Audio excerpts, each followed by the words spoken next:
우리는 계속해서 요한복음 말씀을 묵상해 오고 있습니다. 6월절이 가까워져 오는 가운데 예수님과 제자들은 모여서 6월절 만찬을 가집니다. 그 가운데 예수님은 요한복음에만 기록된 어떠한 행위를 제자들에게 베풀어 주십니다. 이 말씀을 우리가 함께 보고자 합니다. 만찬 가운데에 마귀가 가룟 유다의 마음에 예수님을 팔고자 하는 마음을 넣게 됩니다. 예수님도 그것을 알고 계십니다. 그러나 그와 함께 예수님은 두 가지를 아시게 됐습니다. 첫 번째로 하나님 아버지께서 자신의 손에 모든 것을 맡기셨다라는 사실입니다. 구원과 심판의 권세, 그 무거운 십자가의 사역이 자신에게 확실히 맡겨졌다라는 것을 알았다라는 것입니다. 그 사실이 참 인간으로 오신 예수님께 굉장히 무거우셨으며 또 괴로우셨을 것입니다. 하지만 그럼에도 기꺼이 하시려 하심은, 표정이 변화가 없이 기꺼이 받아들이심은 하나님께서 그분의 영광 또한 함께 예수님께 맡겨주셨기 때문입니다. 그 영광을 위해서 기꺼이 그 사역을 기쁨으로 하신 것입니다. 그리고 두 번째는 예수님께서 아버지로부터 온 자신이 다시 아버지께로 간다는 사실을 아셨다는 것입니다. 예수님은 줄곧 사복음서 내에서 나는 아버지께로부터 왔다, 나를 보내신 이가 곧 하나님이시다, 내가 그분의 아들이다, 계속해서 숨기지 않고 밝혀 오셨습니다. 그리고 이제는 그 하나님께로 돌아갈 영광의 때가 정말로 이르렀음을 한 번 더 깨닫게 되신 것입니다. 이제 정말 내가 하나님께서 말씀하신 때가 얼마 남지 않았구나, 내가 아버지께로 다시 돌아갈 때가 정말 가까워졌구나 하고 깨달으신 것입니다. 보통 사람들은 마지막을 직감하면 자연스레 가족들을 찾게 되고 인생에서 후회되는 것들을 다시 한번 떠올리게 되고 또 사랑한다, 유언을 남기기도 하죠. 또 미련을 끝까지 가지기도 합니다. 하지만 예수님께서 마지막 때를 깨달으신 후에 하신 행동은 달라도 너무 달랐습니다. 예수님은 만찬 중에 벌떡 일어나셔서 겉옷을 벗고 수건을 허리에 두르셨습니다. 이는 당시에 일반적인 사람이 아닌 종이 주인을 섬기기 위해 입었던 의상 차기와 동일합니다. 이 겉옷을 벗고 종된 수건을 허리에 둘렀다는 것이 마치 참 하나님이시자 참 아들이신 예수님께서 우리의 죄를 위해 참 인간으로, 참 종으로 오신 그 모습이 떠오르는 듯합니다. 그리고 예수님께서는 섬기는 자로 기꺼이 몸을 낮추셔서 제자들의 발을 씻기셨습니다. 심지어는 자신을 팔 유다까지도 예수님께서는 씻어 주셨습니다. 우리가 잘 알다시피 당시 유대에서 다니며 흙투성이가 된 발을 씻기는 것은 오직 종의 몫이었습니다. 이방 종이나 혹은 정말 자신의 가족에게도 시키기 어려울 정도로 정말 종이 할 만한 일이었습니다. 그런 종의 일을 정말 존경을 넘어선 정말 경외하기 그지없는 그 예수님께서 자신들에게 하신다라는 것이 신선한 충격과 공포로 다가왔을 것입니다. 예수님이 때가 됨을 깨닫고 하신 행동이 다름 아닌 바로 이 세족식이라는 것입니다. 요한복음 내에만 기록되어 있고 또 예수님께서 때를 깨닫고 하신 행동이 이 말씀 본문이라는 것을 안다면 우리는 더욱 중요하고 눈을 더 크게 떠서 묵상해야 할 것입니다. 한 사람 한 사람 씻기시며 다가가니 이제 베드로의 차례였습니다. 우리가 잘 아는 베드로, 수제자이고 예수님 따르기로 유명했지만 동시에 성격이 불과 같고 부러지지 않죠. 그래서 주님, 내 발을 절대로 씻지 못하십니다. 그냥 겸손이 아닌 아직까지 충격에 벗어나지 못하며 자신의 생각을 버리지 못하며 분노하는 모습까지 보이는 상황입니다. 그러나 예수님은 포기하지 않으십니다.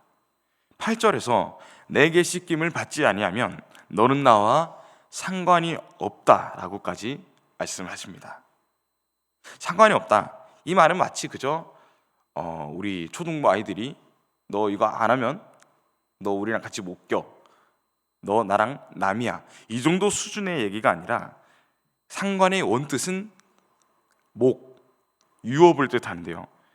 그냥 남이라는 얘기 아니라 내게 씻김을 받지 못하면 너는 구원의 유업을 받지 못하며 내 백성에 속할 수 없을 것이다 라는 단호한 선언을 하고 계신 것입니다. 이 발을 씻는 이 간단한 행위, 정말 그냥 씻김을 받는 그 행위 자체이지만 예수님께서는 이것이 구원을 받는 것이다 라고 얘기를 하고 계신 것입니다. 그러자 놀란 베드로는 발뿐만 아니라 머리든 손이든 다 씻어달라는 요구를 합니다. 예수님은 이 또한 세세히 알려주십니다. 너는 이미 목욕을 했다. 이제 발만 씻으면 충분하다라고 말씀하십니다. 이를 통해 우리가 알 수 있는 것은 무엇입니까? 한 번 목욕한 자는 다시 목욕할 필요가 없다라는 것입니다.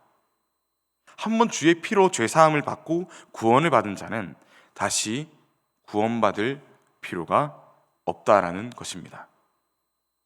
그렇지만 세상을 살아갈 때에 우리에게 죄가 묻고 또 넘어져 더러워진 발을 우리는 회개함으로 씻어낼 필요가 있다는 것입니다. 진정 예수님의 피로 씻음을 받은 그리스도인이라면 정말 내가 구원을 받았을까? 어쩌면 내가 어떠한 잘못 때문에 어떠한 죄 때문에 구원의 효력이 없는 것은 아닐까? 구원이 끊어져서 내가 오늘 당장 죽으면 예수님의 품에 안기지 못하는 것은 아닐까? 이러한 불안의 수준에 머물러서 걱정하고 있으면 안 될 것입니다. 나의 죄로 구원이 끊어지지 않았을까? 걱정하지 말아야 합니다. 왜 그렇습니까? 우리 함께 로마서 8장 38절부터 39절까지 함께 읽겠습니다. 시작. 내가 확신하노니 사망이나 생명이나 천사들이나 권세자들이나 현재일이나 장래일이나 능력이나 높음이나 깊음이나 다른 어떤 피조물이라도 우리를 우리 주 그리스도 예수 안에 있는 하나님의 사랑에서 끊을 수 없으리라. 아멘. 예수님의 그 놀라우신 구원은 그 무엇도 끊을 수 없는 줄 믿습니다. 참으로 감사한 일입니다. 그러니 우리가 주의 발을 씻으라는 주의 말씀에 순종해야 할 것입니다. 베드로와 같이 우리의 생각을 벗어나지 못하고 정말로 우리가 구원을 받았는가, 우리가 어쩌면 구원이 끊어지지 않았는가, 이 사실에 머물러서 불안해하면 안 된다는 것입니다. 사랑하는 성도님들, 혹시 예수님께서 발을 이미 씻어 주셨는데도, 이미 몸을 씻어 주셨는데도 우린 여전히 다시 씻어달라고 그 자리에 머물러 있지는 않습니까? 또 발을 씻어야 함에도 구원으로 만족하며 여전히 더러운 발로 이 교회와 우리의 가정과 또 우리의 세상과 우리의 직장을 그대로 다니고 있지는 않습니까? 말씀에 순종하여 씻으시는 저와 성도님들 되시기를 축복합니다. 이제 예수님은 옷을 입으시고 앉아 다시 말씀하십니다. 그리고 제자들이 예수님을 선생님 그리고 주님이라 부르던 것을 상기시켜 주십니다. 그래서 무엇을 요구하십니까? 그 선생님이고 주님이라는 높은 신분의 내가 수건을 두르고 몸을 굽혀 너희의 발을 씻어 주었다. 그러니 이제 너희도 서로 발을 씻어 주는 것이 옳다라고 말씀하십니다. 심지어 종이 주인보다 크지 못하다.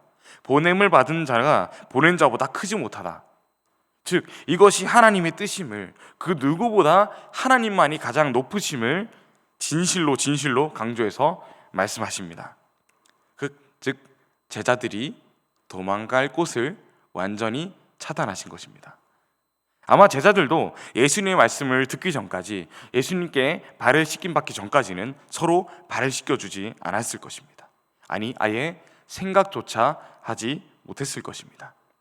이 모든 행동의 시작과 끝은 어디에서 나온 것입니까? 우리가 1절에서 보듯이 예수님께서 자기 사람들, 그 제자들을 사랑하셨다는 것에서 나왔습니다. 그것도 끊어짐 없이 끝까지 사랑하신 것에서 나왔습니다. 끝까지 사랑하는 마음으로 예수님이 하신 것은 세족식이란 행위로 자신의 구원 사역을 보여주신 것입니다. 이를 따라 제자들은 예수님의 부활과 승천 이후 교회에서 남을 씻겨주며 주의 복음을 전하는 자로 온전히 살아가게 됐습니다. 사랑하는 성도님들, 교회에서 서로의 발을 잘 씻겨주고 계십니까? 혹시 여전히 겉옷을 꼭 부여잡고 버티고 계시지는 않습니까? 혹은 수건을 들기는 들었는데 다른 이의 발을 내가 닦아줘야 하나? 혹은 내가 발을 내어줘야 하나? 하고 고민하고 계시지는 않습니까? 저도 지난 주일 아마 빨리 뛰어다니느라 보셨는지 모르겠지만 저 또한 겉옷을 벗어 던지고 바삐 뛰어다녔습니다. 여기도 가야 하고 저기도 가야 하고 2층에서 지하까지 또 뛰어갔다 와야 되고, 저기 청소년들이 놀아달라고 하고 저기 청소년들은 사고를 치고 있고, 이제 배가 고팠지만 떡을 씹으면서 뛰어다녔습니다. 저 이렇게 열심히 하고 있습니다. 자랑하는 게 아니고요.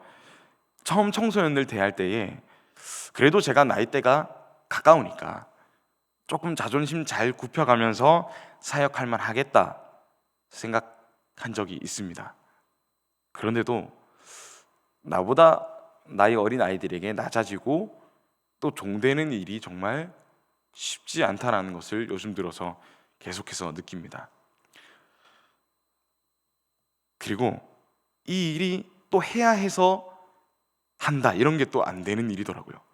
예수님의 말씀과 그 명령, 그리고 그 사랑 없이는 못하는 일이더라고요. 성도 여러분도 자주 느끼시죠? 동등한 성도된 입장이지만 내가 먼저 섬기고 내가 이 자리에서 내가 무언가를 더 생각해서 교회와 하나님을 생각해서 할 때에 정말 마음의 평안함과 또 기쁨만 있으면 좋겠지만 때로는 자존심이 상할 때도 있고, 내가 여기서 이런 일을, 혹은 나만 이런 일을 하나 싶을 때도 종종 있습니다. 하지만 우리가 이 말씀을 묵상할 때에 참 하나님이신 예수님이 인간으로 오셔서 우리의 몸을 씻어주시고 죄를 해결해 주신 그 사역을 볼 때에 우리가 이것조차도 하지 못하는가?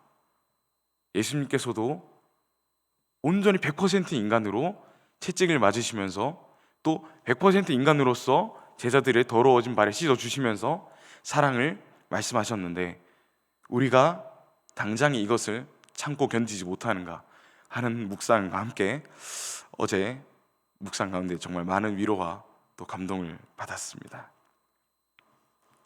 하면 할수록 사역은 오직 예수님만을 따라가야겠다는 마음만 남는 것 같습니다. 사랑하는 성도님들 어떠십니까? 공감이 좀 되십니까? 예수님은 자신을 주라 부른 이들이 서로의 발을 씻겨주길 바랐습니다. 예수님 자신이 끝까지 사랑하셨듯이 끝까지 사랑하는 이들로 우리가 남기를 바라십니다.